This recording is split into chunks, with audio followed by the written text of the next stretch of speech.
Welcome to Aaron Mahnke's Cabinet of Curiosities, a production of iHeartRadio and Grim and Mild. Our world is full of the unexplainable. And if history is an open book, all of these amazing tales are right there on display, just waiting for us to explore. Welcome to the Cabinet of Curiosities.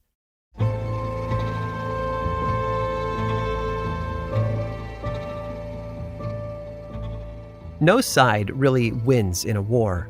As long as human life is sacrificed, every battle will be a losing one. But one man tried to change that, and he almost succeeded. Charles Kettering made cash registers. That was just his day job, but in his spare time, he was also an inventor. In the span of 5 years, he was awarded 23 patents, but he didn't limit his expertise only to cash registers. He also liked to tinker with cars. Always looking to make things better, Kettering and a group of engineers would gather in a barn owned by one of the other members to discuss improvements. Eventually, their frequent meetings were so productive they decided to incorporate, and their new company would focus on reducing automobile fatalities. Meanwhile, Elmer Sperry, a former electric company magnate, was working on making ships and planes safer. His gyroscopic stabilizers helped large ships balance in rough waters. They soon led to the invention of small gyro compasses that would allow airplanes to maintain true north while airborne. Sperry also had something else up his sleeve, though, too. He didn't want to just make airplanes safer to fly. His goal was to eliminate the pilots entirely. Sperry and his business partner Peter Hewitt worked day and night on the first drone, an unmanned aircraft meant to deliver a payload to a designated target. The Navy didn't see a need for such a device, but the Army was intrigued. One man, named Edward Deeds, was a colonel in the U.S. Army and led their aircraft production board. He was also one of the original members of Charles Kettering's Barn Gang, the group of engineers who had worked on improving automobiles in their spare time. Deeds liked Sperry's drone, and he asked Kettering to come on board as a supervisor. The operation was called Project Liberty Eagle, and it was top secret. None of the contacts listed exactly what would be produced. All components were classified. It was up to someone named as the account manager to fill in the Army's higher-ups verbally. Kettering's idea for the drone differed from his peers. He didn't think that it was possible for an unmanned aircraft to drop a bomb and return to its place of origin. He wanted to launch the single-use plane with an explosive device attached to it, which could be launched at a potential target. The Army agreed, and Kettering got to work. He built his flying bombs out of wood wrapped in fabric and papier-mâché, but found the engines to be too costly. There was also the problem of the aircraft knowing where to go when no one was controlling it. Sperry took care of that last part, though, inventing a new kind of barometer to detect changes in air pressure within a few feet. Those changes were then passed on to a set of servos, which were used as a programmable air system. Their first tests of the Kettering bug, as it was called, were complete failures. The first one crashed after flying only 300 feet. The second bug lasted 15 seconds and then hit the dirt. After several rounds of changes and bug fixes, including an updated engine, the Kettering bug successfully performed a targeted flight.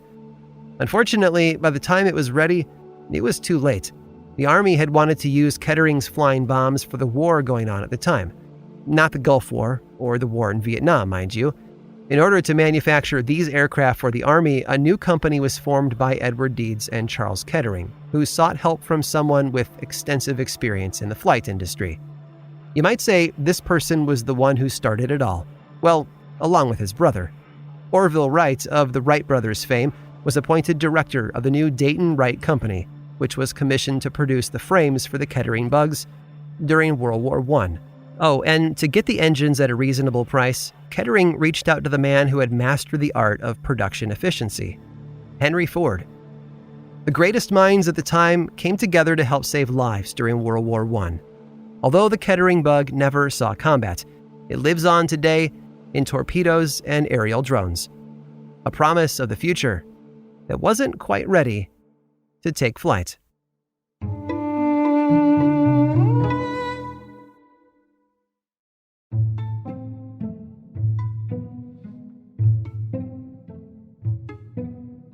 How we decorate the rooms in our home can tell a lot about who we are. We might have had posters in our childhood bedroom of our favorite bands and movies. As we get older and our tastes change, hopefully they mature. We might have paintings adorning our walls now, or interesting works of art. Sophie, however, turned entire rooms into a work of art. Sophie Charlotte, the second wife of King Frederick of Prussia, wanted a space to call her own. Within the walls of the Berlin City Palace, architect Andreas Schluter designed for her a series of ornate panels to cover one large room. The panels were then built by master craftsman Gottfried Wolfram with the assistance of two other men who all helped give the room its name. After all, they knew their way around high-end materials, specifically amber. Together, the men used tons of it, along with a heavy amount of gold leaf to cover the elaborate crafted panels.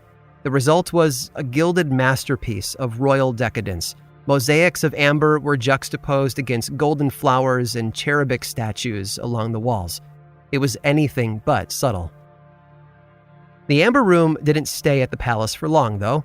Russian Tsar Peter the Great came to see the room for himself in 1716, and soon after, King Frederick gifted every last panel of it to him, seeking an alliance against Sweden.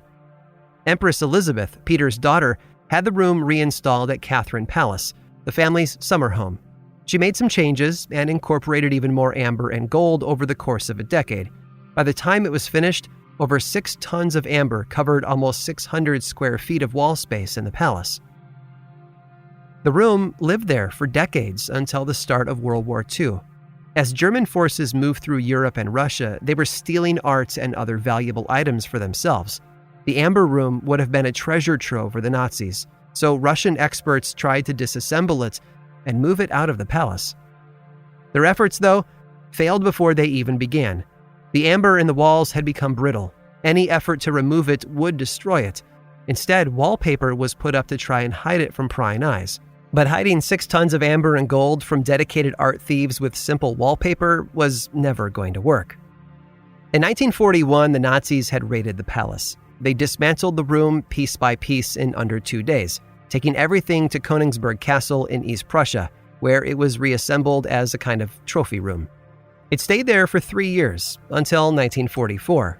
Allied troops were advancing on Königsberg, and the British Royal Air Force rained fire on the town, turning buildings to ash. The Germans held their ground for 5 months until Hitler ordered every piece of art, including the Amber Room, moved away from the town to safer ground. Now, here's where things get tricky. The man in charge of that move, Erich Koch, was supposed to oversee the Amber Room's transport, but he escaped Königsberg and left his subordinate in charge. The Russians arrived to occupy the town, destroying even more of it in the process. And as far as anyone knew, the Amber Room had not survived. After the war, a recreation was erected within Catherine Palace in Russia. It took 24 years to complete it, probably because all they had to reference were black and white photos and sketches from the original room.